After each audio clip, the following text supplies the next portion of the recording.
Seeing as we're doing migration, I actually think it's really important just to say that as we record, there is still a search and rescue operation happening in the Channel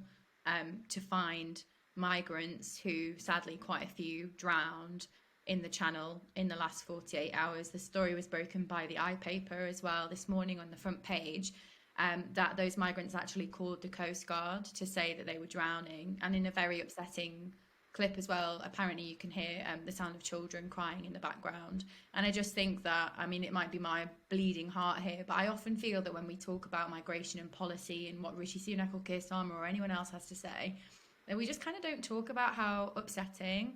and sad that is, and the fact that these are people and it doesn't matter kind of where they come from or what they're running away from, or whether they're economic migrants or whether they're asylum seekers fleeing the most unimaginable war. You know, nobody should be dying in search of a better life, and that for me is a red line.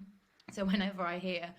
politicians kind of tiptoeing around that idea about, you know, what is acceptable, to be able to look at a level of suffering from somebody and think that their amount of suffering is just enough to be able to allow them to come to the UK, for me that is a fundamental misstep in any kind of policy when we talk about immigration. And I get that for the UK it's been a problem for a very, very long time. But I'm sad to hear that, you know, Rishi Sunak, I get that his politics are not the same as mine when it comes to migration, but I just don't think we do enough to say that this is a really terrible situation. And the only thing I would say about what I heard about Rishi Sunak, and in,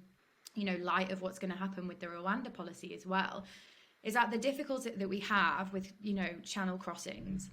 is that if we don't have safe and legal routes that are outside of the schemes that are available for Ukrainian asylum seekers and Syrian asylum seekers, if those schemes aren't available for people to be able to come to the UK to even have the opportunity to claim asylum, channel crossings will continue.